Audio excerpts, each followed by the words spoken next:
Hello friends, welcome to study कर। मैं हूं आपका दोस्त प्रभाकर। डेली करंट अफेयर्स में आज हम 22 फरवरी 2023 के मोस्ट इंपॉर्टेंट करंट अफेयर्स के क्वेश्चन डिस्कस करेंगे। तो आप इस पूरे लेक्चर को बहुत ही ध्यान से लास्ट तक जरूर देखिएगा।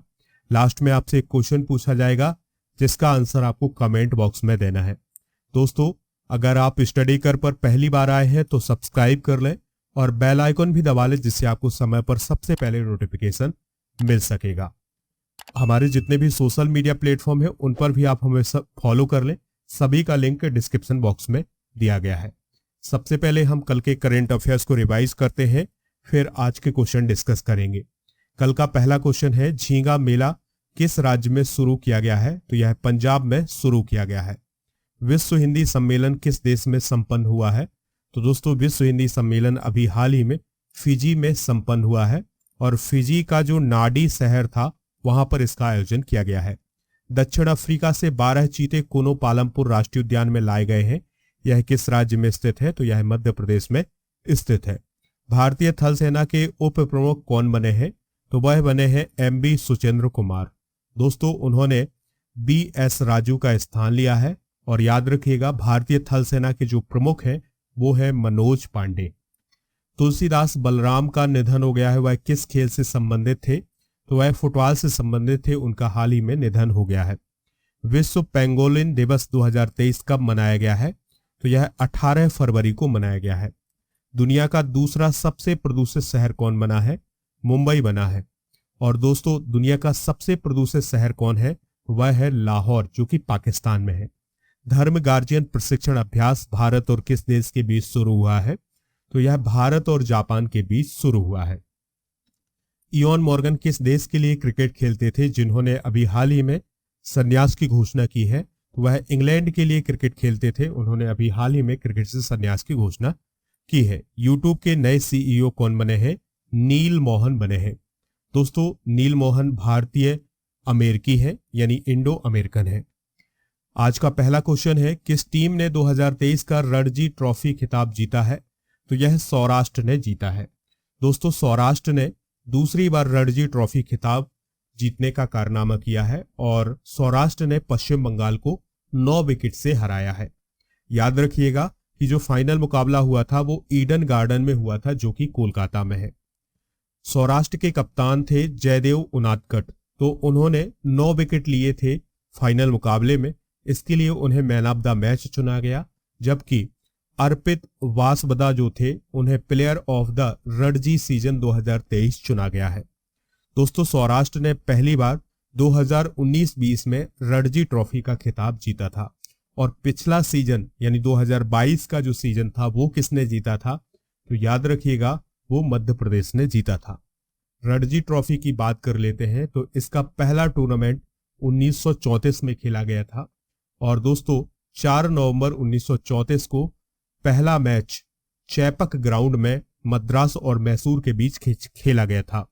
दोस्तों, मुंबई ने यह टूर्नामेंट अब तक 41 बार जीता है और 2022-23 का जो ये अभी आयोजन हुआ है यह 88वां आयोजन हुआ है।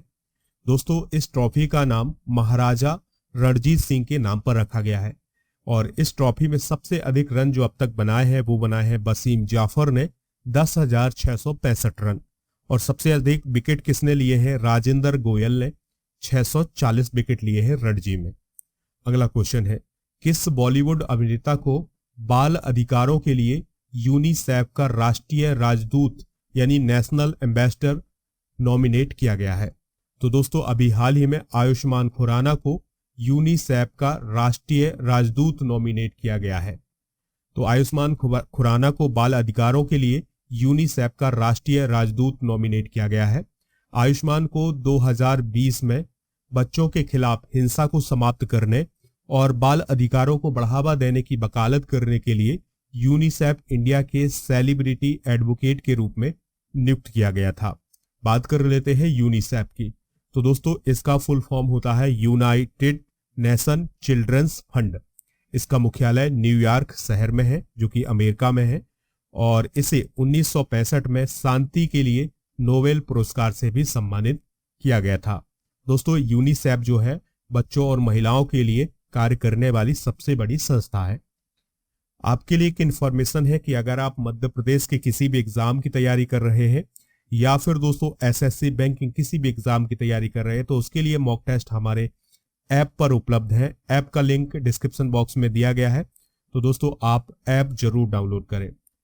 और ये जो मॉक टेस्ट है हिंदी और अंग्रेजी दोनों माध्यम में उपलब्ध है, तो आप इन्हें ज्वाइन कर सकते हैं। और जो डेली करेंट अफेयर्स का पीडीएफ होता है वो भी ऐप पर ही उपलब्ध होता है, तो आप ऐप पर जाएं, वहां से आप पीडीएफ डाउनलोड कर सकते हैं। दोस्तों अगर आप मॉक टेस्ट में डिस्काउंट पाना चाहते हैं तो मेरा कूपन कोड यूज करिएगा PS100, आपको डिस्काउंट मिल जाएगा।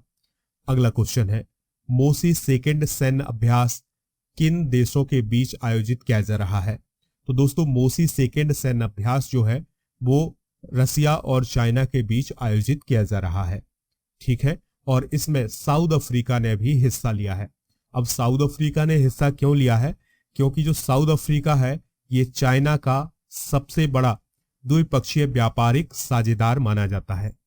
दोस्तों रूस के द्वारा अभी हाल ही में यह घोषणा भी की गई है कि इस युद्धाभ्यास में या इस अभ्यास में एडमिरल गोर्स्कोव युद्धपोत भी भेजा जाएगा, जिसमें जिरकॉन हाइपरसोनिक मिसाइलों को लगाया गया है। दोस्तों यहां पर बात आई है दक्षिण अफ्रीका की, तो इसके बारे में कुछ पॉइंट डिस्कस करते हैं। दोस्तों दक्षिण अफ्रीका जो है वो अफ्रीका महाद्वीप में है और अफ्रीका महाद्वीप के सबसे दक्षिणी छोर पर स्थित है ये दक्षिण अफ्रीका। क्रूगर राष्ट्रीय उद्यान इसी दक्षिण अफ्रीका में स्थित है। इसकी 3 राजधानियां हैं, कैपटाउन, प्रीटोरिया और ब्लोमफोंटेन। यहाँ के जो प्रेसिडेंट है वो है सिरिल रामाफोसा, उपराष्ट्रपति है डेविड मबूजा और यहाँ की जो करेंसी है वो है दक्षिण अफ्रीकी रैंड। अगला क्वेश्चन है, मिजोरम और अरुणाचल प्रदेश ने कब अपना स्थापना दिवस मनाया है? तो दोस्तों दोनों राज्य जो है वो अपना स्थापना दिवस 20 फरवरी को मनाते हैं, ठीक है। तो 1987 से दोनों देश 20 फरवरी को अपना स्थापना दिवस मनाते हैं। अरुणाचल प्रदेश की बात करें तो यह भारत का 24वां राज्य बना था और इसे उगते सूरज की भूमि के रूप में जाना जाता है। मिजोरम को 1972 में पूर्वोत्तर क्षेत्र पुनर्गठन अधिनियम 1971 के तहत केंद्रशासित प्रदेश घोषित किया गया था और भारतीय संविधान के 53वें संशोधन 1986 के बाद यह भारत का 23वां राज्य बना था। कौन? मिजोरम। तो मिजोरम 23वां राज्य और जो अरुणाचल प्रदेश है ये भारत का 24वां राज्य बना था। बात कर लेते हैं मिजोरम की। तो मिजोरम की लोकेशन आप देख सकते हैं, ये है मिजोरम की लोकेशन और इसकी जो कैपिटल है वो है आइजोल।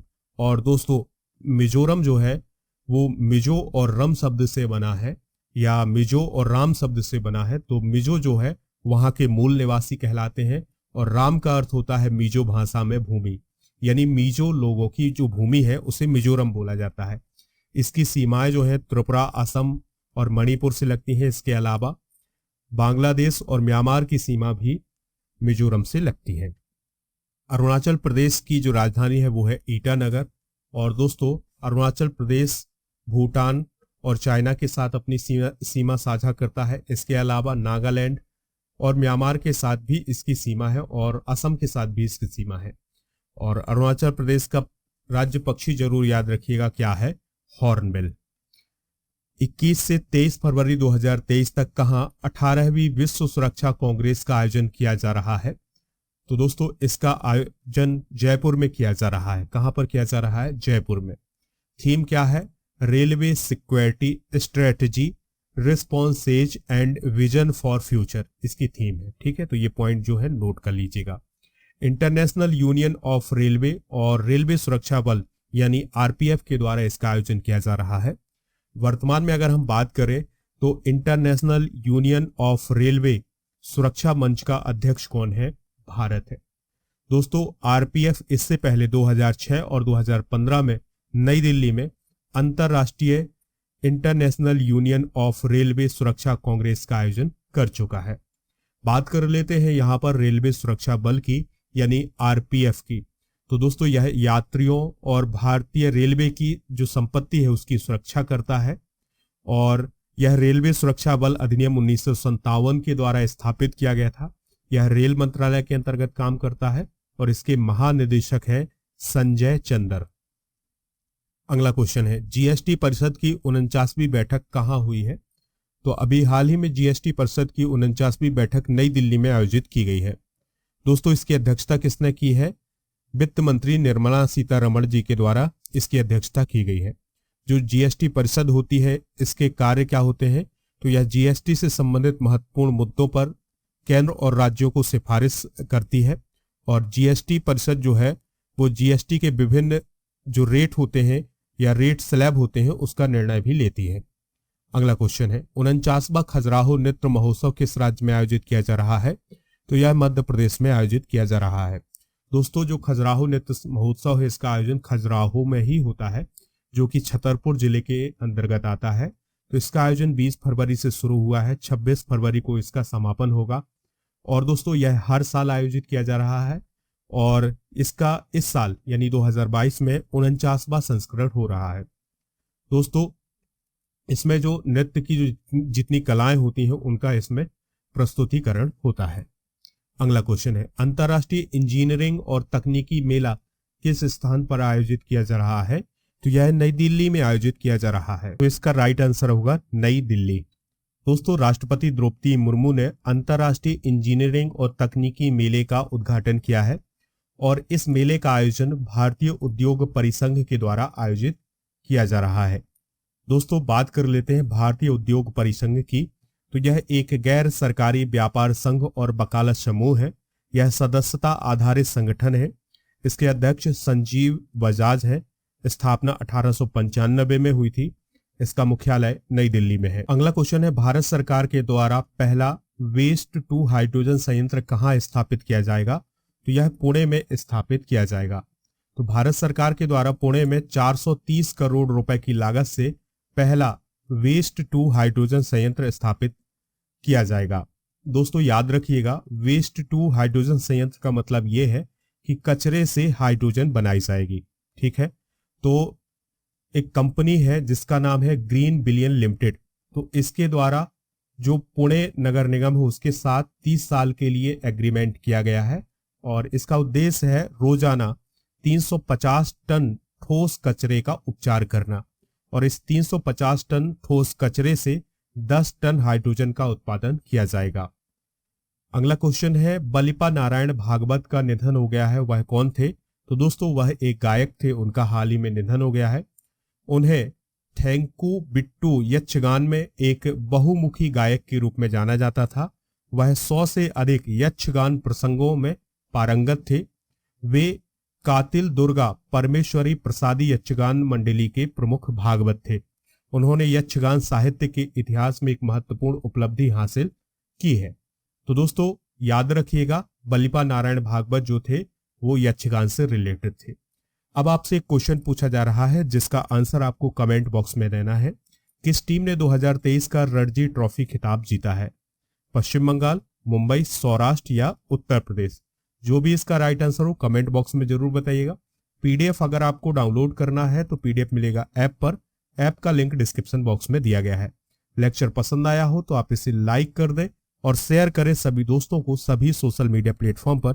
जय हिंद, वंदे मातरम।